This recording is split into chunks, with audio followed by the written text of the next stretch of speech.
todos en algún momento hemos estado verdaderamente desesperados por un milagro, ya sea por el diagnóstico médico de un ser querido, una crisis financiera asfixiante o un matrimonio al borde del colapso. Cuando este dolor es profundo y la incertidumbre nos paraliza, nuestro instinto humano, ¿cuál es?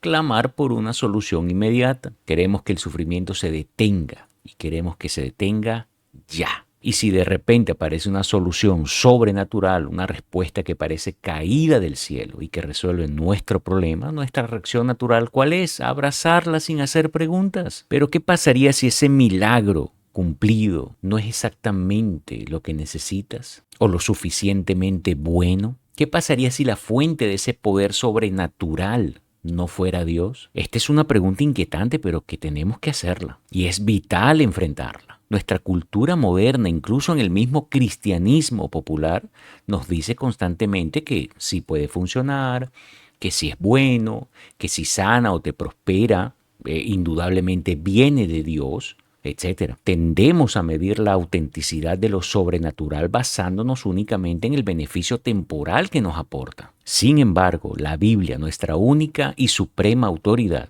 presenta una realidad radicalmente diferente y mucho más sobria. Las Escrituras nos enseñan que no todo lo sobrenatural es divino y que no toda bendición aparente desciende del trono de la gracia. Jesucristo mismo, previendo la confusión de los últimos tiempos, nos dio una advertencia clara y contundente. Él mismo dijo, porque surgirán falsos cristos y falsos profetas que harán grandes señales y milagros para engañar. De ser posible, escucha, aún a los elegidos. Mateo 24:24. Detente a pensar en la magnitud de estas palabras. Jesús afirma explícitamente que el enemigo tiene la capacidad, permitida por Dios claramente, de realizar grandes señales y milagros. Pero nota cuidadosamente el propósito: para engañar. El objetivo de un milagro satánico o un falso profeta nunca es tu bienestar eterno, sino la destrucción espiritual. A Satanás no le molesta en lo absoluto darte salud física o alivio financiero temporal,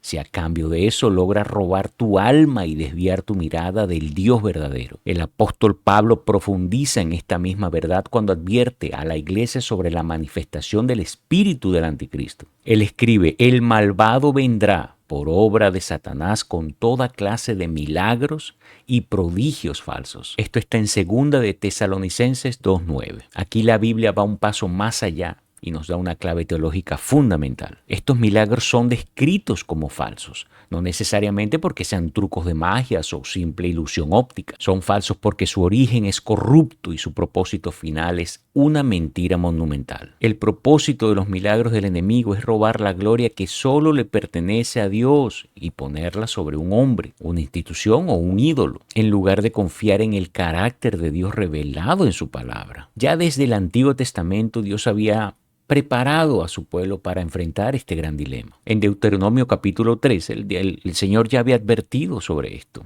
y dijo que si un profeta se levantaba hacia una señal prodigiosa y ésta se cumplía, pero luego decía, vayamos a rendir culto a otros dioses, el pueblo no debía escucharlo. Esto nos enseña un principio de discernimiento inquebrantable. La prueba definitiva de un milagro no es su espectacularidad, ni siquiera su efectividad para resolver tu problema temporalmente. La prueba absoluta de un milagro es su teología. ¿A quién te está llevando? Si un milagro te aleja de la obediencia a la Biblia, si exalta a un líder humano o te presenta a un Cristo diferente al de las Escrituras, es un engaño, por más paz que parezca traerte. Pero la Biblia no nos deja simplemente con esas advertencias. Nos lleva a la mayor esperanza posible. Todo gran dilema humano encuentra su respuesta final en la obra redentora de Jesucristo. A veces nos obsesionamos tanto con los milagros temporales que olvidamos que el mayor milagro en la historia ya ocurrió, y no ocurrió para darnos comodidad pasajera,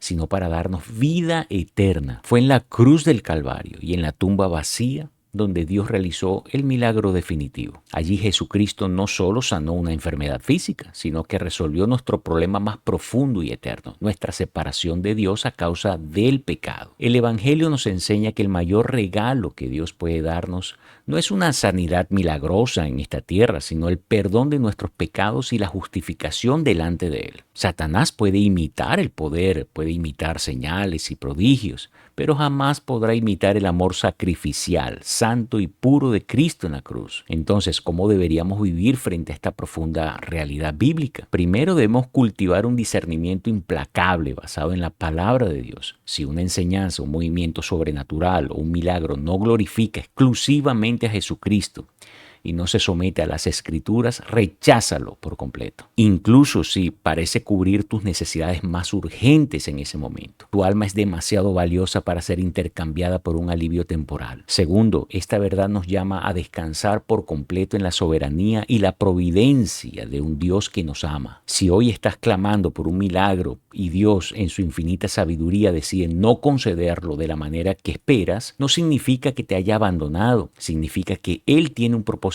más alto. Como el apóstol Pablo aprendió cuando Dios no le quitó un aguijón en la carne. A veces la gracia de Dios se perfecciona en nuestra debilidad. Dios está mucho más interesado en tu sanidad y en tu salvación eterna que en tu comodidad. No pongas tu fe en los milagros, pon tu fe inquebrantable en el Dios de los milagros. Aférrate a la palabra de Dios con todas tus fuerzas, porque ella es la única ancla segura en medio de un mundo lleno de confusión y engaños espirituales. Que tu mayor consuelo y tu alegría más profunda no dependa de lo que Dios puede hacer por ti, que dependan solamente de quién es Él, de sus promesas eternas y de lo que Cristo ya consumó por ti en la cruz.